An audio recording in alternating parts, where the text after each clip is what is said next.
बुलबुल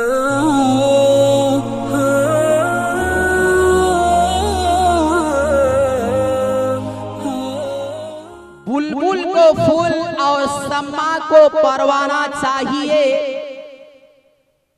ये बुलबुल को फूल और सम्मा को परवाना चाहिए। हमें तो रसूल पाक का दीवाना चाहिए। हमें तो रसूल पाक का दीवाना चाहिए।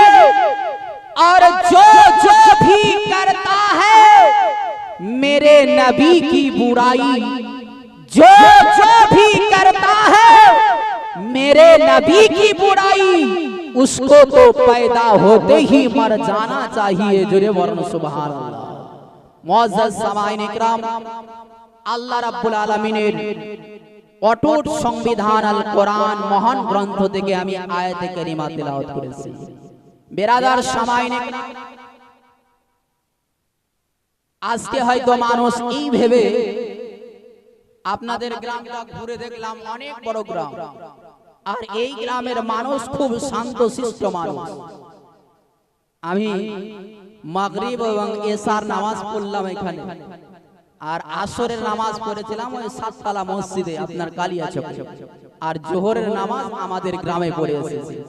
মুআজ্জাজ সামাইন ইকরাম, আপনাদের গ্রামের মানুষ দেখলাম এত শান্তশিষ্ট মানুষ যে আমাদের এলাকার মানুষের মতো নয়। মুআজ্জাজ সামাইন ইকরাম, আজকে হয়তো এইভাবে আসেনি মানুষ, অনেক আসেনি।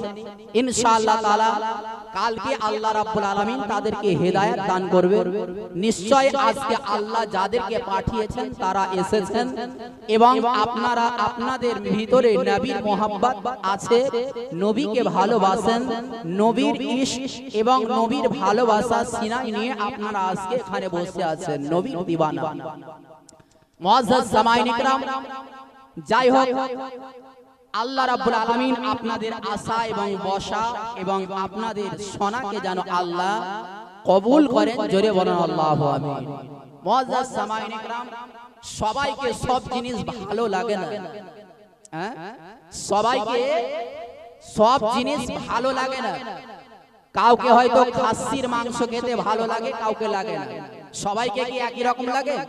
একটু জোরে বলে হা হু করবে না তো আপনাদের চাবলি ধরে গেলে হয়তো আপনাদেরকে ডাক্তারখানা ছুটতে হবে।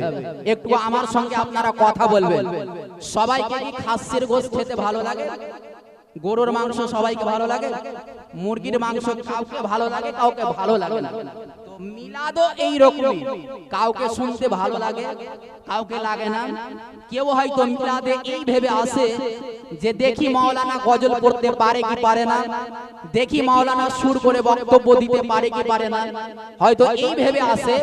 অনেক মানুষ এই জালসাতে এই কারণে আসে যে জালসাতে লোক কেমন হলো দেখি, এই জীবনী জালসাতে কতটা লোক হলো। অনেক ধরনের মানুষ অনেক নিয়ত নিয়ে আপনার এই মাহফিলের মধ্যে আসে। মুআজ্জাজ সামাইন ইকরাম, চাহে যে নিয়তে আসুক না কেন, আমার নবী মুস্তাফা বলেছেন যারা এই জালসাতে একবার হাজির হয়ে যাবে, কাল কিয়ামতের দিবসে ওই ব্যক্তির নাম একটা ডায়েরির মধ্যে ফেরেশতারা লিপিবদ্ধ করে রাখেন, এবং এই ডায়েরিটা আল্লাহর দরবারে পৌঁছিয়ে দেয়। কাল কিয়ামতের দিবসে আমার আল্লাহ রাব্বুল আলামিন এই জালসাতে আসা এবং বসার পরিবর্তে আল্লাহ রাব্বুল আলামিন আপনার আগেকার পিছেকার সমস্ত গুনাহকে আল্লাহ maaf করে দিতে পারে। জোরে বলুন সুবহানাল্লাহ। মুআজ্জাজ সামাইন ইকরাম, তো এই জালসা সবাইকে সমান লাগে না। শরবত সবাইকে খেতে ভালো লাগে না, যেমন আমাকে শরবত খেতে ভালো লাগে না। ফ্রিজের পানি সবাইকে ভালো লাগে না। মুআজ্জাজ সামাইন ইকরাম, গোবর দেখাচ্ছেন, গোবর গরুর পেছন দিক থেকে টপ করে মাটিতে পড়ে, এটাকে গোবর বলা হয়, গরুর পায়খানা। এই গরুর পায়খানাটা আপনি দেখবেন 3 দিন 4 দিন ধরে পড়ে থাকার পরে এই গোবরের মধ্যে একটা পোকা হয়। এই গোবরের মধ্যে একটা পোকা হয়। পোকাটাকে আমরা কি বলি? গোবরা পোকা বলি। তো এই গোবরা পোকাটা তার গোবরের মধ্যেই বাস, খাবার তার গোবরের মধ্যেই, তার চলাফেরা গোবরের মধ্যেই, এক কথায় তার জীবন যাপন যত কিছু সব তার গোবরের মধ্যেই তাকে জীবন যাপন করতে হয়। মুআজ্জাজ একদিন একটা মধুমাক্ষি ওই গোবরের উপর দিয়ে উড়ে বেড়াচ্ছে বুন বুন বুন বুন বুন করে। তো এই গোবরে পোকাটা মনে মনে চিন্তা করছে আর বলছে যে আল্লাহ, তুমি যদি আমাকে এই মধুমাক্ষির মতো দুটো পাখা দিতে, তাহলে আমাকে আর এই গোবরে বাস করতে হতো না, জীবন যাপন করতে হতো না। এই মধুমাক্ষির মতো আমি চারিদিকে উড়ে উড়ে ঘুরে ঘুরে বেড়াতাম। আমি নিজের আপন মনে আপন সুখে আমি আকাশের মধ্যে উড়ে বেড়াতাম। এই মধুমাক্ষিটা যখন শুনলো, তো ওই গোবরা পোকাটাকে বলছে, ভাই এক কাজ কর, আগামী কালকে কুরবানি ঈদের দিন, তো এক কাজ কর, আমাদের বাড়ি চল দাওয়াত খেতে, মেহমানিগিরি করতে। তো গোবরা পোকাটা বলছে, ভাই ঠিক আছে, তুমি যখন দাওয়াত করছো তো তোমার বাড়ি যাব, আমি মেহমানিগিরি করতে যাব। গোবরা পোকা চলে গেছে। তো মধুমাক্ষির কাছে কি থাকবে? না লস্যি থাকবে, না আপনার ফ্রিজের পানি থাকবে, ওর ছাতাতে আপনার মধু রাখা থাকে। তো মধুমাক্ষিটা বলল, ভাই আমার কাছে তোকে খাবার দেওয়ার মতো তো কিছু নাই, আমার কাছে সবচাইতে প্রিয় খাবার, যে খাবারটাকে আমার স্বয়ং নবী মুস্তাফা পছন্দ করেছেন, এই খাবারটা আমার কাছে আছে, এই মধুটা তোকে আমি খেতে দেব। কাটুরাতে করে কিছুটা মধু ওই গোবরা পোকাটাকে খেতে দিল। আচ্ছা বলেন, মধুর খাবারটা সবচাইতে উত্তম খাবার নয়?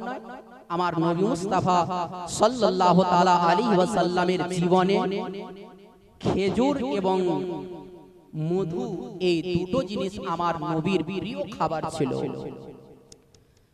তো এই গোবরা পোকাটা যখনই কাটুরা থেকে, খুঁড়ি থেকে যখন মধুটা মুখের মধ্যে ভরেছে, তখন তার মুখে ভালো লাগে না খেতে।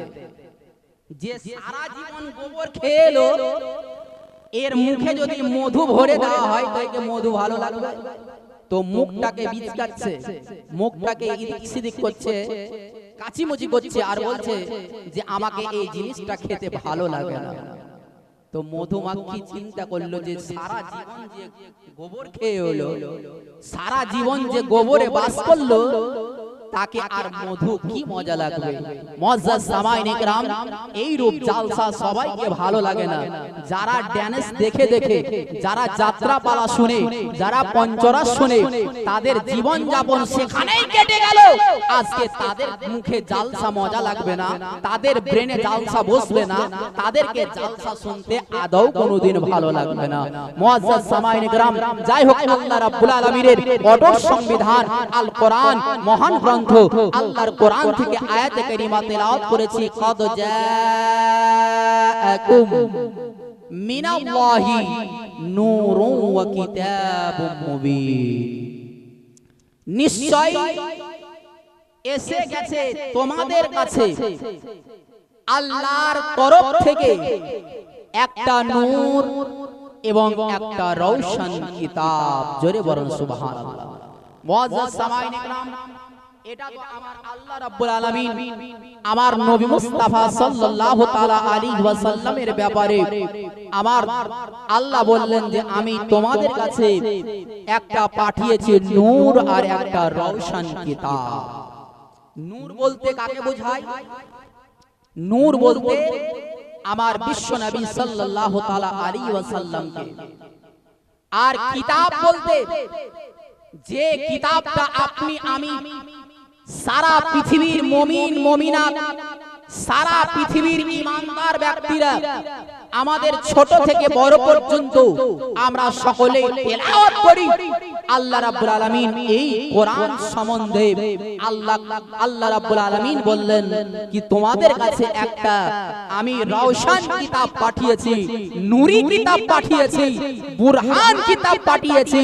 যে কিতাবের দামানকে ধরতে গেলে, যে কিতাবের আঁচলের ছায়ার তলে থাকতে গেলে আজকে আমরা সারাটি জীবন আমরা সঠিক পথের পরিচালিত হব। জোরে বলুন সুবহানাল্লাহ।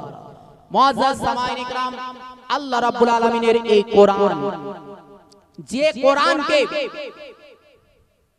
আপনি যদি তেলাওয়াত করেন তাহলে এই কোরআন পড়ার পরিবর্তে আল্লাহ রাব্বুল আলামিন আপনাকে 10টি করে নেকি দেবেন। যে কোরআন সম্বন্ধে আমার আল্লাহ বলেছেন যালিকাল কিতাবু লা রাইবা ফি, যে ওই কিতাব যে কিতাবের মধ্যে কোনো সন্দেহ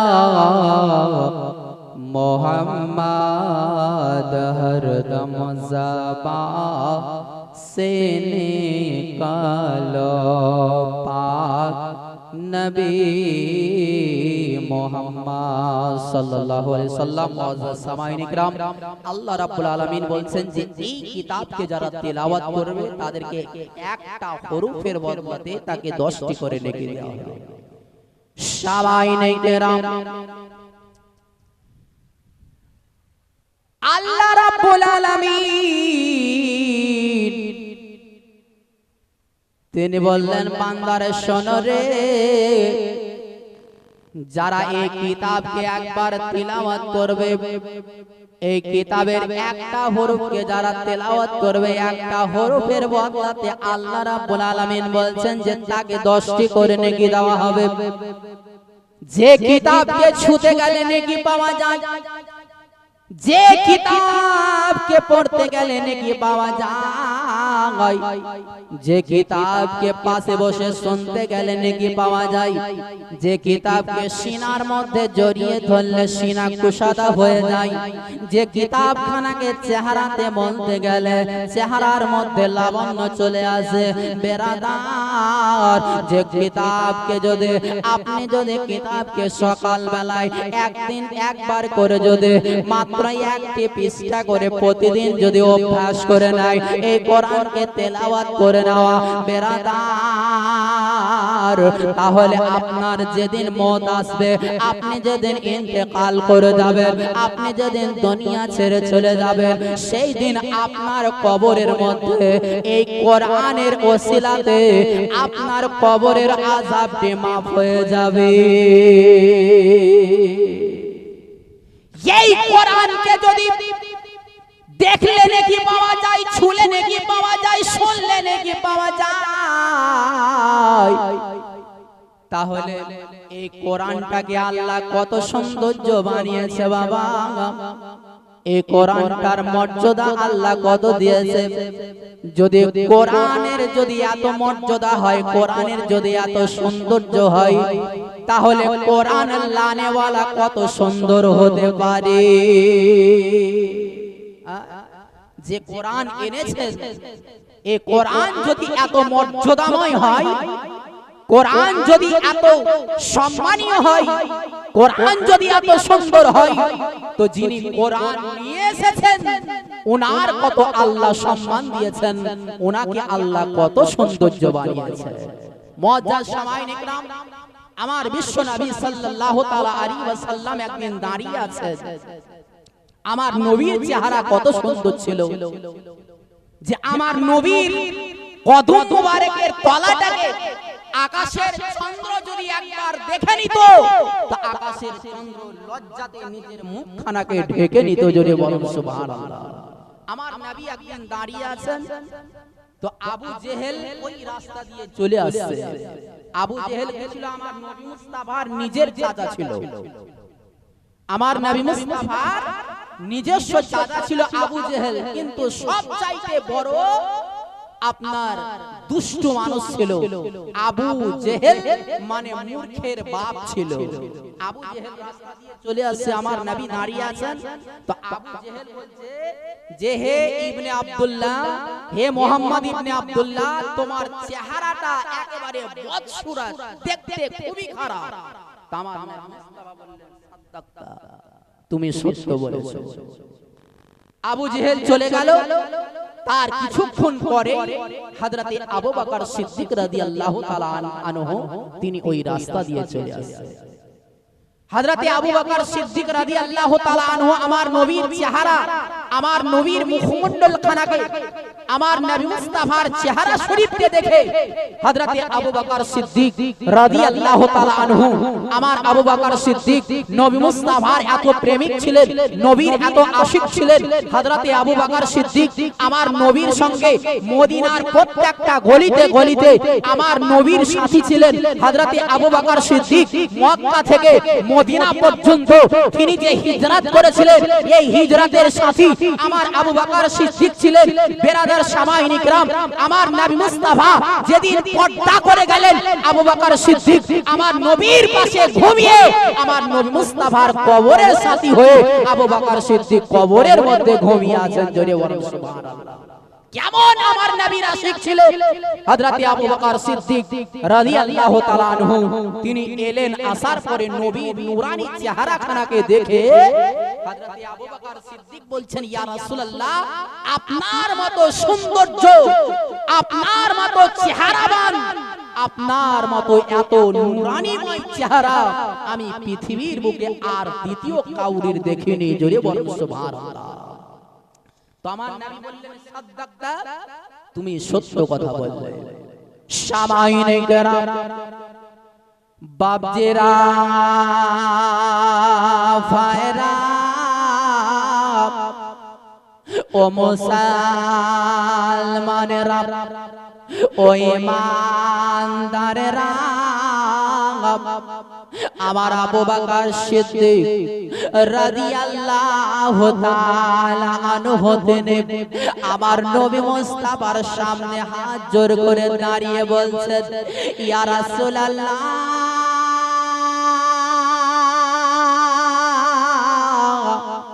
ইয়া হাবিবাল্লাহ, ওগো আল্লাহর নবী, আমি যে আপনার পেছনে দাঁড়িয়েছিলাম, এইদিকে আবু জেহেল যেন আপনার চেহারা খানাকে দেখে, আপনার মুখমণ্ডল খানাকে দেখে, আপনার চেহারা শরীফ খানাকে দেখে সে যেন বলেছিল, ওগো মুহাম্মদ ইবনে আব্দুল্লাহ, আপনার চেহারাটা একেবারে বদসুরাত, আপনার চেহারাটা খারাপ, কিন্তু আপনি তার প্রতির উত্তর দিয়ে, তার কথার জবাব দিয়ে আপনি বললেন, সাদ্দাকতা, তুমি সত্য কথা বলেছো। আবু বকর সিদ্দিক বললেন, ইয়া রাসূলুল্লাহ, আমি এলাম আসার পরে আপনার চেহারার প্রশংসা করলাম নবী গো, আর আপনার চেহারার প্রশংসা করার পরে আপনি বললেন, সাদ্দাকতা, তুমি সত্য কথা বলেছো। ইয়া রাসূলুল্লাহ, এই দুটো কথার মানেটা যেন আমি বুঝতে পারলাম না। ওগো নবী, ওই আবু জেহেল যে কথাটা বললো সেটাকেও আপনি সমর্থন করলেন, আমি যে কথাটা বললাম এই কথাটাকেও আপনি সমর্থন করলেন। এর কারণটাকে আমার নবী মুস্তাফা বললেন, ওগো আমার আবু বকর শোনো গো, ওগো আমার বন্ধু শোনো, ওগো আমার জীবনের, ওগো আমার জীবনের বন্ধু, ওগো আমার সকল পথের সাথী আমার শোনো, আবু বকর সিদ্দিক শোনো। হযরত আবু বকর সিদ্দিক শোনো, তুমি যখন আমাকে বললে আমার চেহারাটা সুন্দর, আর এদিকে আবু জেহেল বলল আমার চেহারাটা খারাপ, আমি হচ্ছে একটা আয়না স্বরূপ, আমার আয়নার সামনে যদি কোনো মানুষ দাঁড়িয়ে যায়, সে আয়নার মধ্যে নিজের চেহারাটা দেখবে, যে যেমন দেখতে আয়নার মধ্যে তার চেহারাটা দেখবে। আয়না কোনোদিন কোনো মানুষকে ধোঁকা দেয় না, আসল চেহারাটা তার সামনে প্রকাশ করে দেয়। এই জন্য আমি নবী মুস্তাফা একটা হচ্ছে আয়না স্বরূপ, আমার সামনে যে দাঁড়িয়ে ছিল আবু জেহেল এসে দাঁড়িয়ে গেল, তার নিজের চেহারাটা দেখলো, তার নিজের চেহারাটা বদসুরাত ছিল বলে আমার চেহারাটাকে বদসুরাত বললো, তার নিজের চেহারাটাই বদসুরাত ছিল। ও আবু বকর শোনো শোনো, আমার সামনে যখন তুমি দাঁড়িয়ে গেলে আমার চেহারাটা তুমি প্রশংসা করলে, যেহেতু এই আয়নাতে তোমার চেহারাটা তুমি দেখেছিলে, তোমার চেহারাটা এত সুন্দর, এত সুন্দর, আমার এই আয়নার দ্বারাতে তোমার চেহারা খানাকে দেখে তুমি আমার চেহারার প্রশংসা করলে। মুআজ্জাজ সামাঈন ইকরাম, আমার বিশ্ব নবী সাল্লাল্লাহু তাআলা আলাইহি ওয়াসাল্লাম তিনি ছিলেন একটা আয়না স্বরূপ। আমার নবী মুস্তাফা সাল্লাল্লাহু তাআলা আলাইহি ওয়াসাল্লামের সেই দিন থেকে নিয়ে আজ পর্যন্ত আমার নবী মুস্তাফার যারা জিকির করে, যারা নবী মুস্তাফার আশিক, নবীর দিওয়ানা যারা, তারা হয়তো যারা সাচ্চা ও পাক্কা ঈমানদার যারা হবে তারা নবী মুস্তাফার প্রশংসা করে, আর যারা নবীর বিরোধিতা করে তারা কোনোদিন নবী মুস্তাফার যারা বিরোধিতা করে তারা নিজের চেহারাটা আয়নার মধ্যে দেখে, তারা নিজেই খারাপ, এই জন্য তারা অপরকে খারাপ বলে। মুআজ্জাজ সামাঈন ইকরাম, হযরতে আবু বকর সিদ্দিক রাদিয়াল্লাহু তাআলা আনহু তিনি আমার নবী মুস্তাফা সাল্লাল্লাহু তাআলা আলাইহি ওয়াসাল্লামের তিনি প্রশংসা করেছিলেন। মুআজ্জাজ সামাঈন ইকরাম, এই নবী মুস্তাফা সাল্লাল্লাহু তাআলা আলাইহি ওয়াসাল্লামকে আমার আল্লাহ কত শান ও শওকত, কত শানের মালিক করেছিলেন। আমার নবী মুস্তাফা সাল্লাল্লাহু তাআলা আলাইহি ওয়াসাল্লামকে আমার আল্লাহ রাব্বুল আলামিন তিনি এত ভালোবেসেছিলেন যে নবী মুস্তাফাকে তৈরি না করলে আজকে আপনি আমি তৈরি হতাম না, আজকে আপনার সারা দুনিয়া তৈরি হতো না। মুআজ্জাজ সামাঈন ইকরাম, আমার দয়ার নবী মুস্তাফা সাল্লাল্লাহু তাআলা আলাইহি ওয়াসাল্লাম যখন তিনি আমার নবী মুস্তাফা সাল্লাল্লাহু তাআলা আলাইহি ওয়াসাল্লামকে একদিন হযরতে জিবরিল আমিন হযরতে জিবরিল আলাইহিস সালাম আমার নবী মুস্তাফা সাল্লাল্লাহু তাআলা আলাইহি ওয়াসাল্লামকে জিজ্ঞাসা করছেন, ইয়া রাসূলুল্লাহ, ইয়া হাবিবাল্লাহ, আমার নবী মুস্তাফা জিবরিল আমিনকে জিজ্ঞাসা করছেন, হে জিবরিল, আচ্ছা বলো তো আল্লাহ তাআলা তোমাকে তো তৈরি করেছে, আল্লাহ চারজন ফেরেশতার মধ্যে তোমাকে প্রথম লিডার ফেরেশতা তৈরি করেছে, সরদার করেছে, কিন্তু হে জিবরিল বলতে পারো যে তোমার বয়স কত?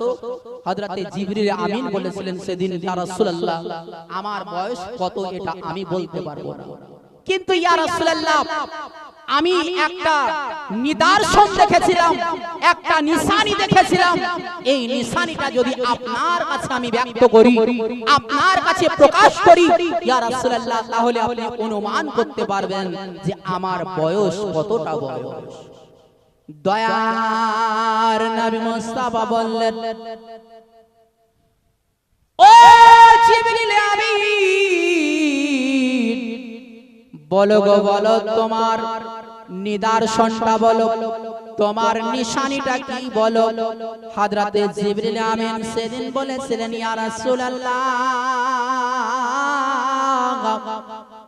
ওগো আল্লাহর নবী, আমার বয়স আমি কতটা বলতে পারবো না নবী গো,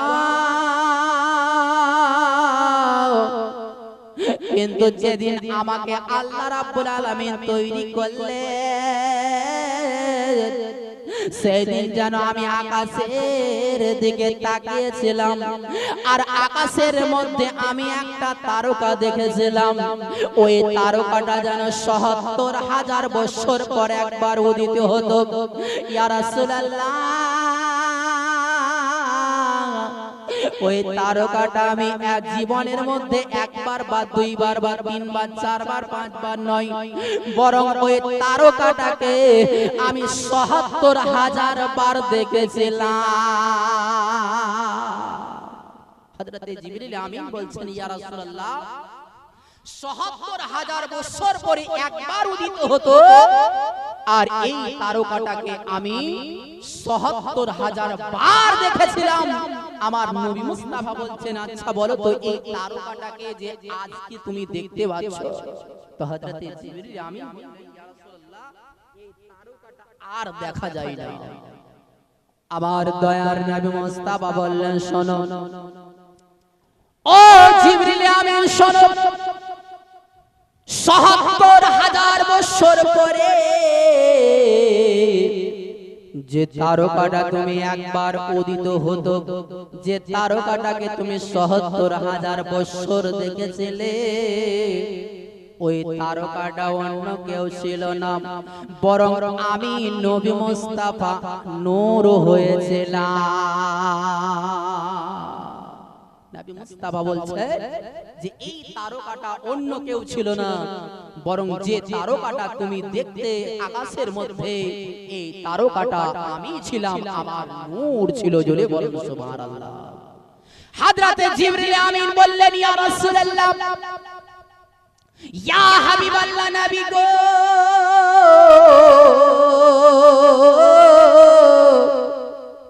এই তারকাটা উদিত হতো ৭০,০০০ বছর পরে একবার, কিন্তু ৭০,০০০ বছর যে গায়েব হয়ে থাকতো।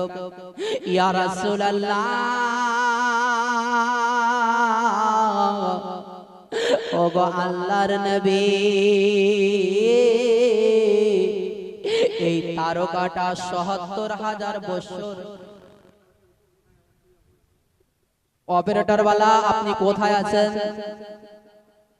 এই মাইকের কাছে এসে উপস্থিত হয়ে যান। মাইক ম্যান, আপনি কোথায় আছেন?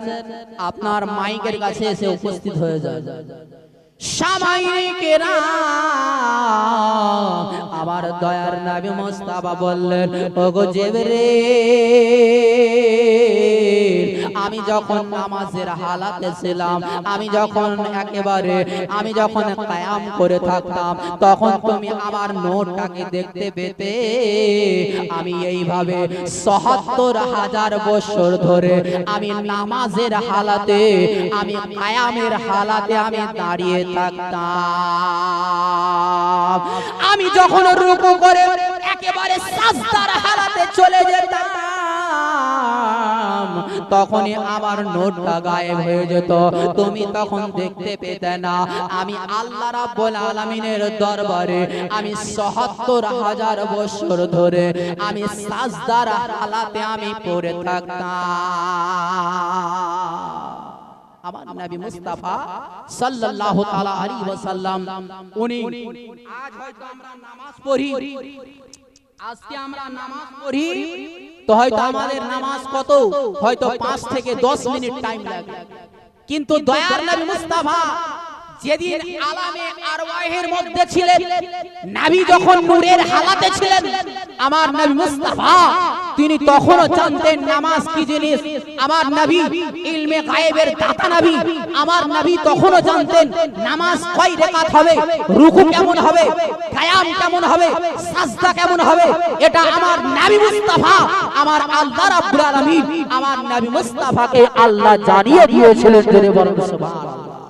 মুআজ্জাজ সামাঈন ইকরাম, আমার নবী মুস্তাফা সাল্লাল্লাহু তাআলা আলাইহি ওয়াসাল্লাম, তিনি আল্লাহ রাব্বুল আলামিন যখন আমার দয়ার নবী মুস্তাফা সাল্লাল্লাহু তাআলা আলাইহি ওয়াসাল্লাম নিজের আল্লাহ রাব্বুল আলামিন নিজের জাতি এক মুষ্টি নূরকে আমার আল্লাহ নিলেন, আর কুনি হাবিবি বললেন কি কুনি হাবিবি, এই নূর থেকে আমার হাবিবের নূর তৈরি হয়ে যা। তখন এর সঙ্গে সঙ্গে আমার আল্লাহর জাতি নূর থেকে আমার নবী মুস্তাফার নূর তৈরি হলো। জোরে বলুন সুবহানাল্লাহ। আরে ভয় তো হোতাম সাহারা জগৎ আলো কে তো,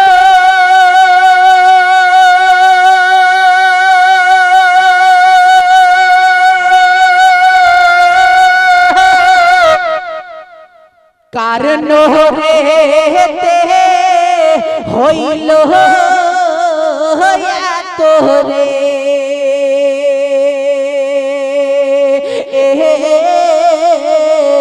সে যে খোদা রে মকবুল,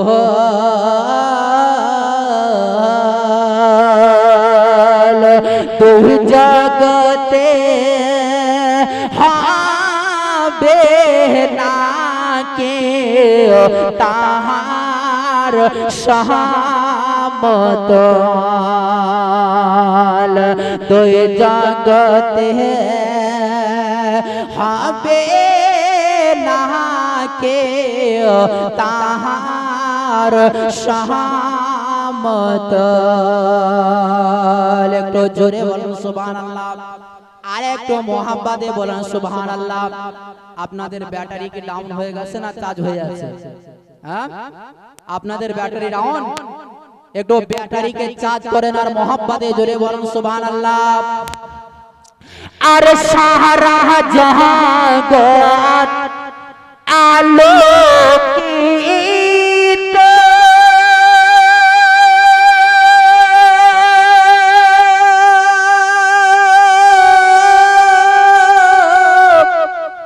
কারণ রে হইল রে সে যে খোদারি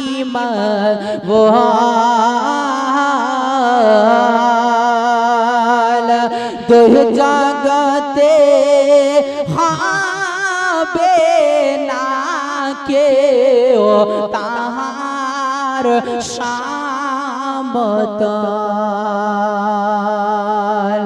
দুই জগতে হবে না কেউ তাহার সমতল। একটু জোরে বলুন সুবহানাল্লাহ। আরে আসমানের চাঁদ যাহার খেলে না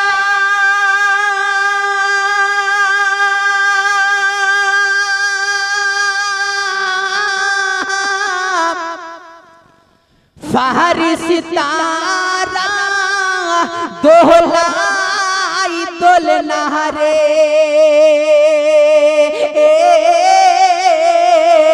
আরে দোলনায় দোলে ফল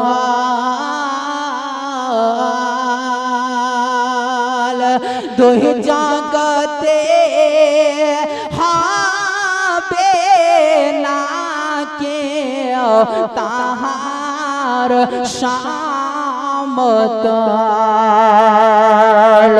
দুই জগতে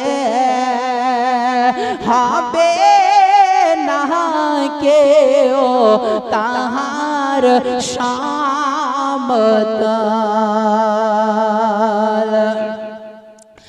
আরে অন্ধ লোকের চোখে দিলে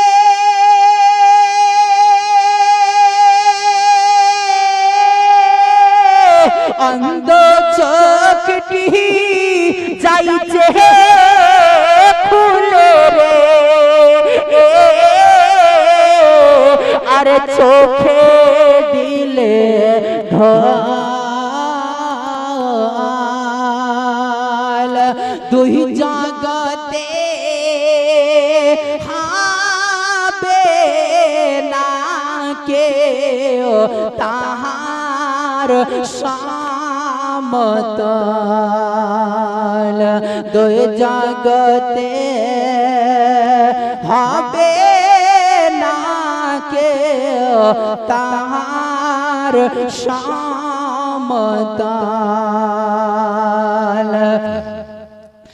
আরে অধম নাজিব সবাইকে বলে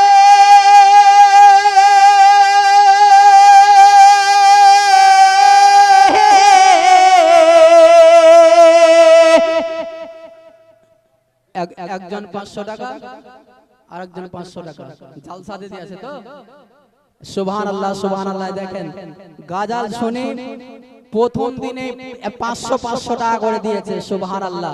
আপনাদের গ্রামের মানুষ অনেক দিল দরিয়া মানুষ সুবহানাল্লাহ। দেখেন 1000 টাকার দাতা নাম বলেনি ইনশাআল্লাহ তাআলা আল্লাহ বেনামিতে এই জালসাতে দান করেছে আল্লাহ রাব্বুল আলামিন তার দানকে যেন কবুল করেন।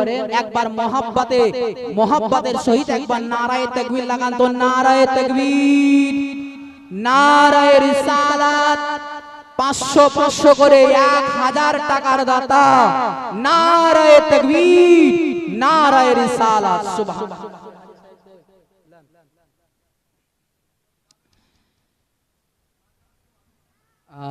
সুবহানাল্লাহ সুবহানাল্লাহ। একবার মোহাব্বতে জোরে বলুন সুবহানাল্লাহ। আরে ওয়াধব নাজিব সবাইকে বলে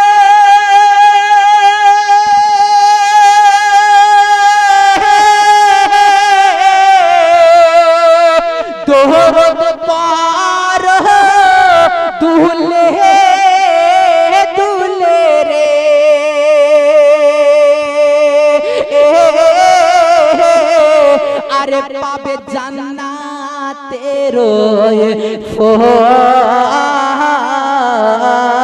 ফল দুই জগতে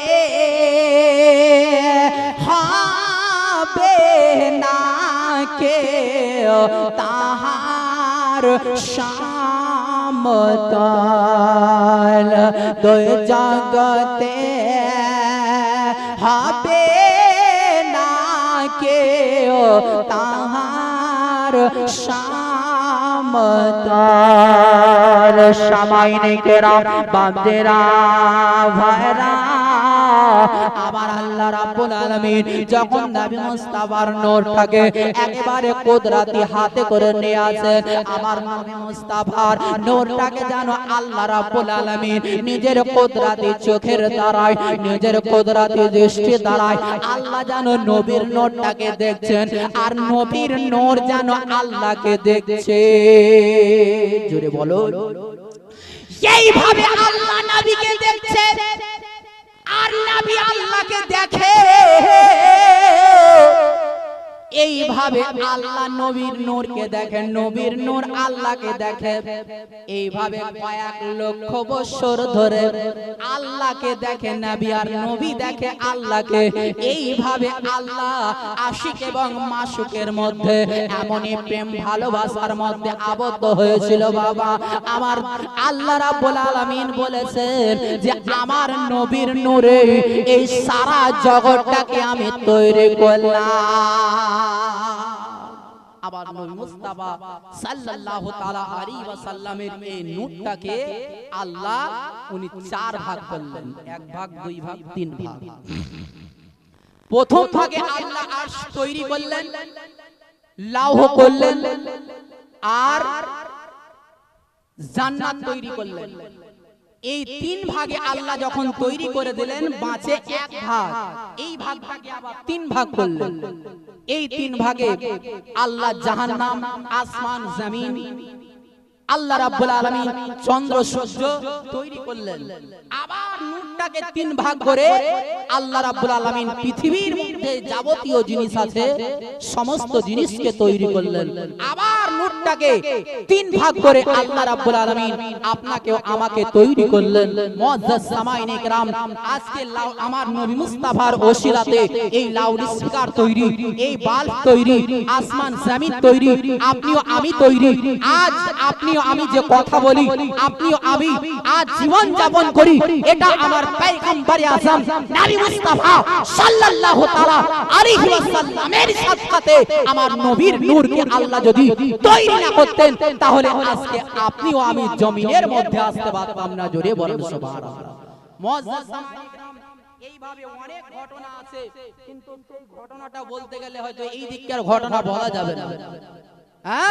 আমার নবী মুস্তাফা সাল্লাল্লাহু তাআলা আলাইহি ওয়াসাল্লাম হযরতে আদম পয়গম্বরকে তৈরি করার জন্য তিনি আদম পয়গম্বরকে তৈরি করার জন্য ফেরেশতাদেরকে ডাকলেন নবীর নূরকে তো আল্লাহ তৈরি করলেন এই নূরটাকে আরশে রেখে দিলেন আল্লাহ রাব্বুল আলামিন ফেরেশতাদেরকে ডাকলেন আল্লাহ রাব্বুল আলামিন বলছেন ফেরেশতাদেরকে ও ফেরেশতারা আজ আমি তোমাদের একটা মিটিং ডেকেছি গো এই কারণে আমি তোমাদেরকে আমার কাছে তোমাদেরকে আহ্বান করেছি আমার কাছে এই জন্য ডেকেছে যে আজকে আমার একটা মনের মধ্যে আশা আছে মনের মধ্যে একটা কথা আছে এই কথাটা তোমাদের কাছে আমি ব্যক্ত করব আল্লাহকে বলছেন ফেরেশতারা আল্লাহ কি এমন কথা তুমি আমাদেরকে বলবে আল্লাহ রাব্বুল আলামিন বললেন শোনো আমি পৃথিবীর বুকে একটা আমার প্রতিনিধি তৈরি করব আমি আল্লাহ রাব্বুল আলামিন একটা মাটির পুতলা তৈরি করে এই মাটির পুতলাটাকে আমি পৃথিবীর মধ্যে পাঠিয়ে দেব আদম জাত তৈরি করব সেদিন ফেরেশতারা বলেছিল আল্লাহ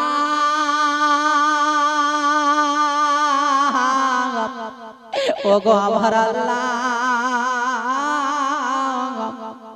আমাদেরকে তো তুমি নূর থেকে তৈরি করেছো আল্লাহ গো। যেদিন থেকে তুমি আমাদেরকে সৃষ্টি করেছো, কেউ বা রুকুর মধ্যে পড়ে আছে, রুকুর হালাতে আছে, কেউ তো সাজদাতে পড়ে আছে, সাজদার হালাতে আছে, কেউ বা আবার তাশাহুদে বসে আছে, সে কিয়ামতের সকাল অবধি পর্যন্ত তাশাহুদে বসে থাকবে, কেউ কিয়াম করে আছে, কিয়ামত পর্যন্ত কিয়ামে থাকবে।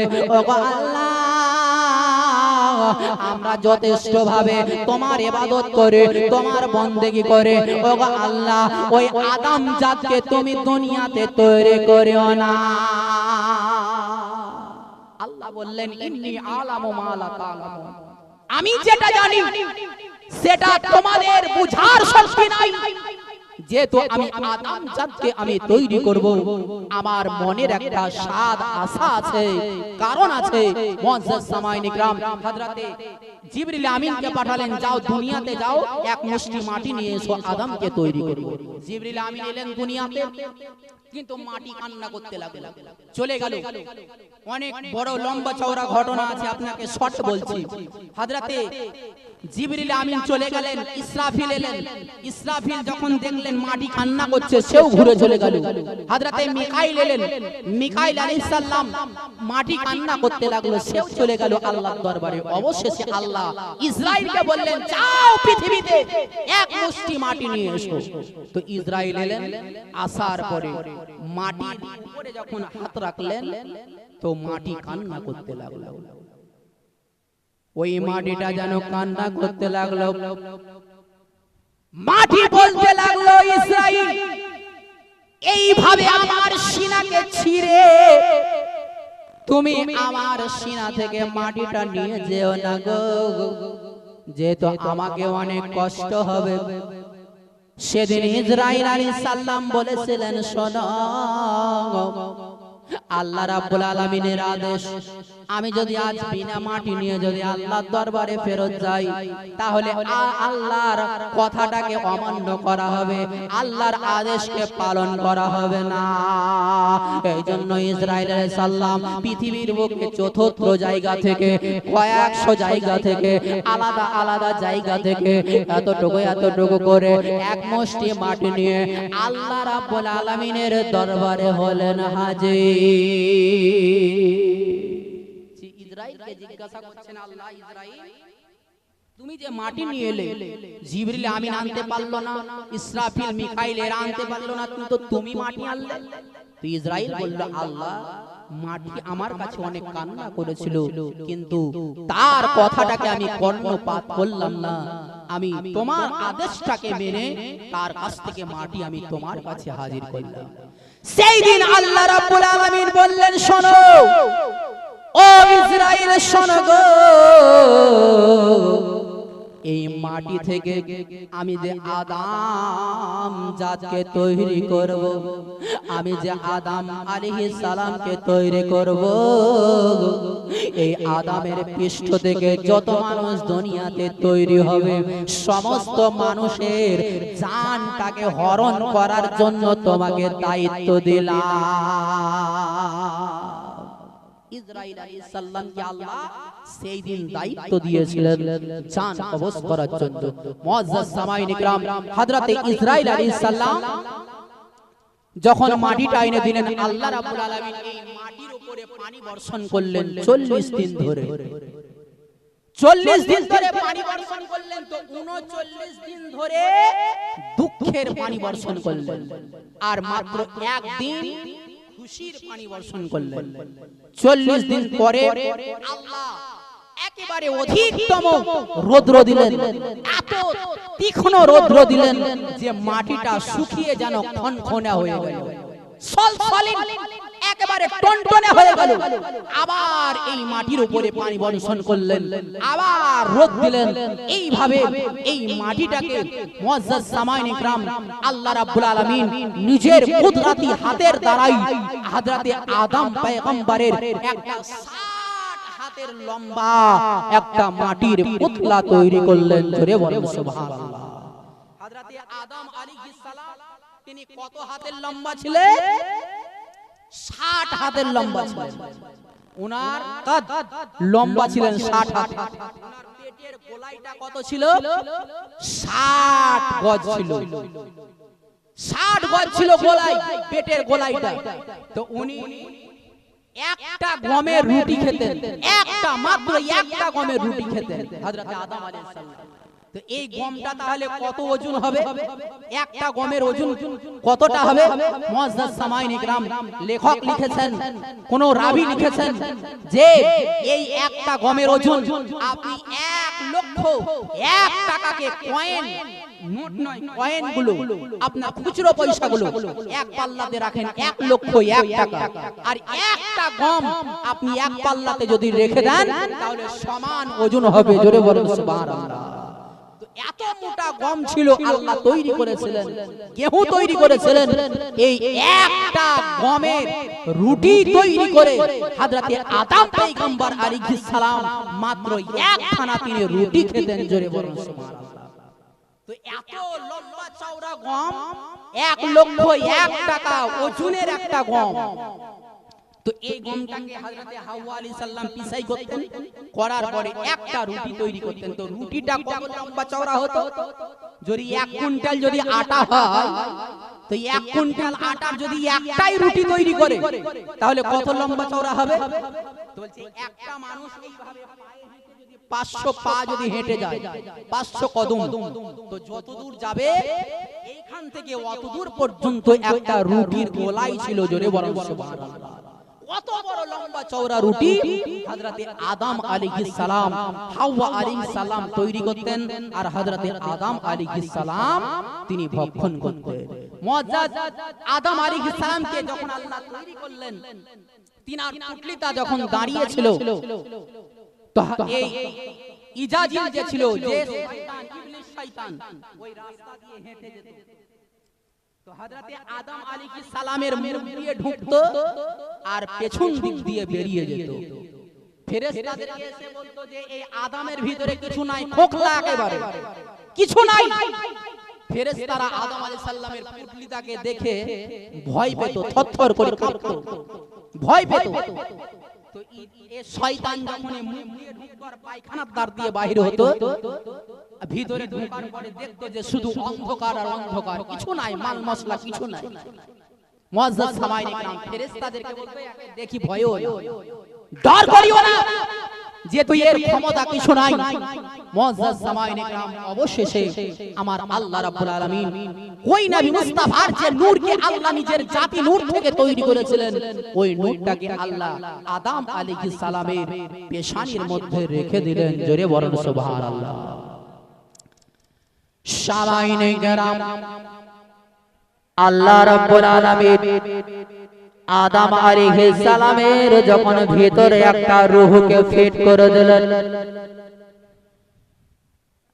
আদম আলাইহিস সালামের ভিতরে এত অন্ধকার ছিল,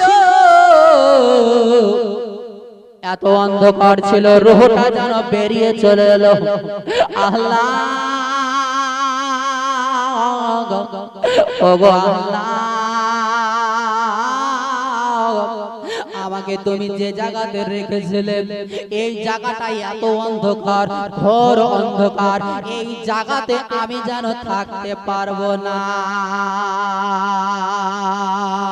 আল্লাহ রাব্বুল আলামিন অবশেষে আমার নবী মুস্তাফার নূরটাকে যখন পেশানিতে রেখে দিলেন আদম আলাইহিস সালামের, আর আদম আলাইহিস সালামের ভিতরে একেবারে রূহ ফিট করে দিলেন। বাবা যেমনই রূহ ফিট করে দিলেন, আদম আলাইহিস সালাম যেন সর্বপ্রথম তিনি ছিক মেরেছিলেন, আর ছিক মারার পরে তিনি আলহামদুলিল্লাহ পাঠ করেছিলেন। যখন ভিতরে আল্লাহ রূহ ফিট করে দিলেন, তো আদম আলাইহিস সালাম সর্বপ্রথম ছিক মেরেছিল আর আলহামদুলিল্লাহ পাঠ করেছিলেন। তো ফেরেশতারা ইয়ারহামুকুমুল্লাহ বলেছিলেন। মুআজ্জাজ সামাঈন ইকরাম, সেই দিন থেকে নিয়ে আজ পর্যন্ত আওলাদে আদমের প্রতি এটা সুন্নাত হয়ে গেছে যে যখনই ঠিক আসবে যদি কেউ আলহামদুলিল্লাহ পড়ে তাহলে তাকে ইয়ারহামুকুমুল্লাহ বলতে হবে। মুআজ্জাজ সামাঈন ইকরাম, আদম পয়গম্বর আলাইহিস সালামের যখনই মুখ থেকে সিনা পর্যন্ত যখন চলে এলো রূহ, তখন তার সিনায় জগমগে হয়ে গেল, সিনা জিন্দা হয়ে গেল। যখন রূহটা একেবারে মাজা পর্যন্ত চলে এলো তখনই আদম আলাইহিস সালাম ছুটার চেষ্টা করলেন। তিনি আদম আলাইহিস সালাম ছুটার চেষ্টা করলেন। মুআজ্জাজ সামাঈন ইকরাম ছুটতে গিয়ে আদম আলাইহিস সালাম উঝুট খেয়ে পড়ে গেলেন। এই জন্য দেখবেন যারা বেটা ছেলে হয় এরা খুব ছটফটে হয়, খুব ছটফটে হয়। হযরতে আদম আলাইহিস সালামের ভিতরে নূর ফিট করা মানে আত্মা ফিট করার সঙ্গে সঙ্গেই আদম আলাইহিস সালাম তিনি ছুটতে মানে ছুটার জন্য তিনি চেষ্টা করেছিলেন। মুআজ্জাজ সামাঈন ইকরাম, আদম আলাইহিস সালামের ভিতরে যখন নূর ফিট হয়ে গেল আদম আলাইহিস সালাম তিনি তখন হাঁটতে শিখলেন, চলতে ফিরতে লাগলেন। আদম আলাইহিস সালাম দাঁড়িয়ে আছেন, দূরে অনেক নূরের গোটার মতো রাখা আছে, ফেরেশতারা বসে আছে। আল্লাহ রাব্বুল আলামিন বললেন, হে আদম যাও, তাদের কাছে যাও আর তাদের কাছে গিয়ে তুমি সাক্ষাৎ করে এসো তাদেরকে। আদম আলাইহিস সালাম তিনি এক পা দুই পা করে হাঁটতে লাগলেন। হাঁটতে হাঁটতে হাঁটতে ফেরেশতাদের কাছে যখনই চলে গেলেন, যাওয়ার পরে আল্লাহ বললেন, তুমি তাদেরকে সর্বপ্রথম কি করো? সালাম করো, আসসালামু আলাইকুম ওয়া রাহমাতুল্লাহি ওয়া বারাকাতুহু। এই সালামটা সর্বপ্রথম কে বলেছিল? হযরত আদম আলাইহিস সালাম বলেছিলেন। সর্বপ্রথম ফেরেশতাদেরকে বলেছিলেন।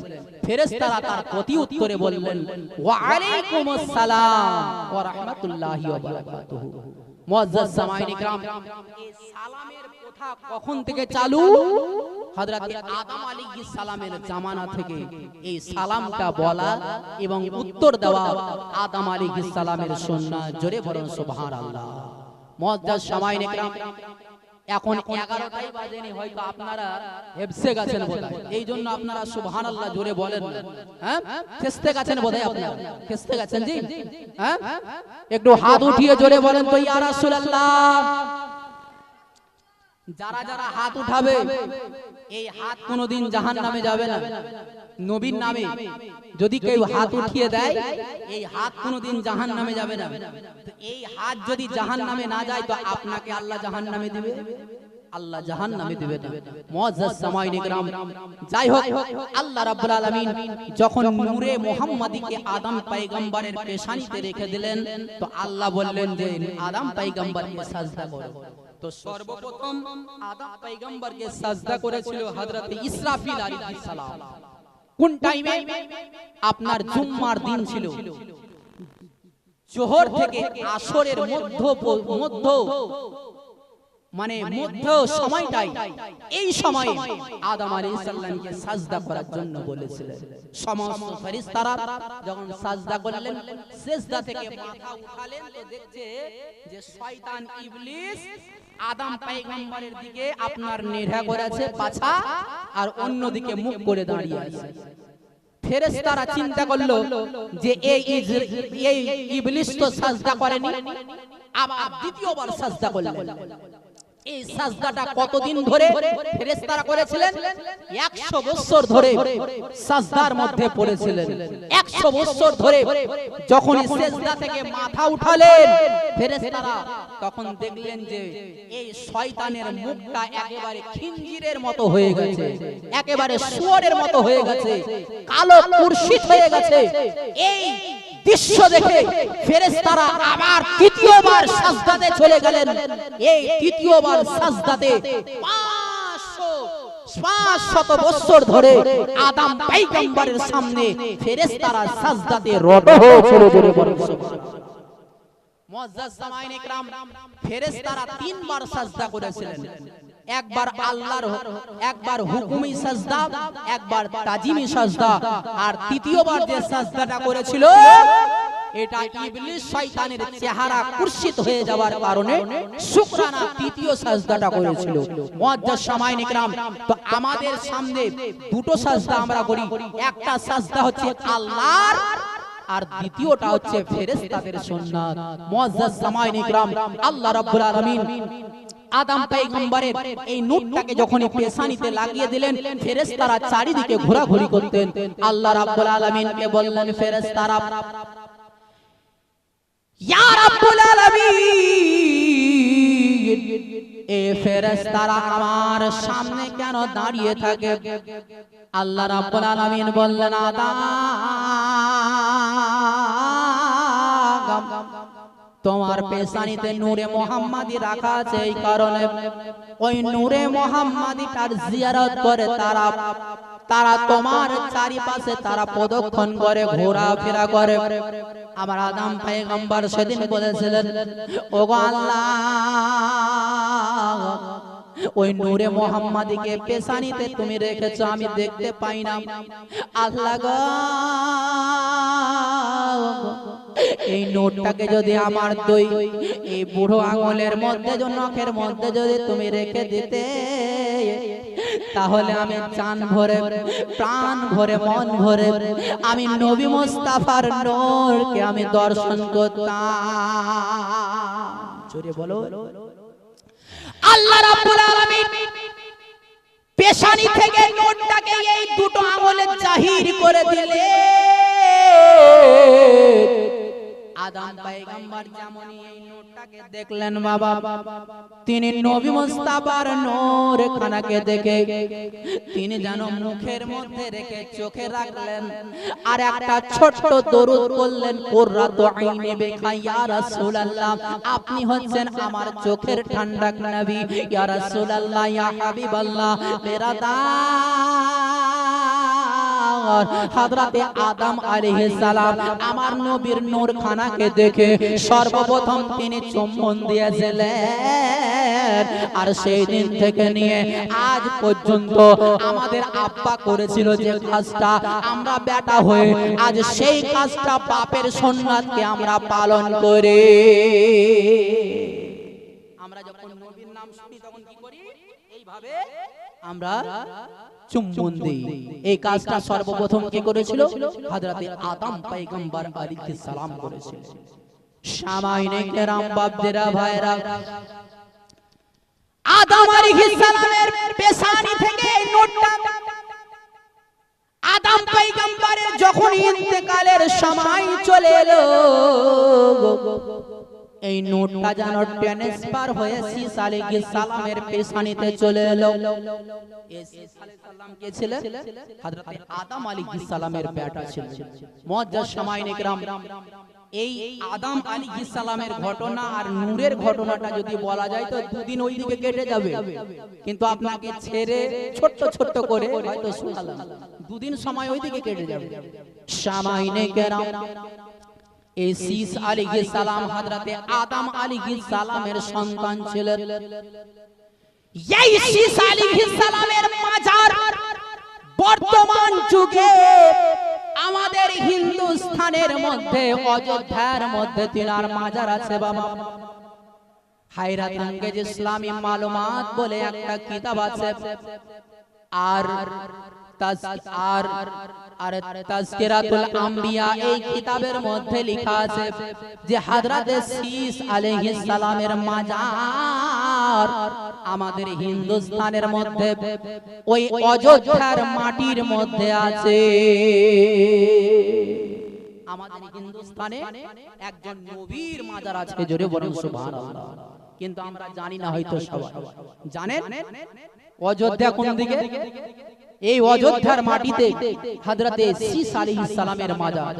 সামাইনে কেরাম, বাপদেরা, ভাইরা, হযরতে ঈসা আলাইহিস সালাম তিনি যখন ইন্তেকাল করে গেলেন বাবা, এই নূর খানা যখনই একের পর এক ট্রান্সফার হতে হতে বাবা এই নোটটা যখন হাশিমের যখন পেশানিতে এলো, এই হাশিম ইন্তেকাল করার পরে এই নোটটা যেন আব্দুল মুত্তালিবের পেশানিতে এলো। এই আব্দুল মুত্তালিব কে ছিল? এই আব্দুল মুত্তালিব আমার নবী মুস্তাফার আব্বা দাদু ছিলেন। জোরে বলুন সুবহানাল্লাহ। আমার নবীর দাদু ছিলেন আব্দুল্লাহ, আব্বা ছিলেন হযরতে আব্দুল মুত্তালিব রাদিয়াল্লাহু তাআলা।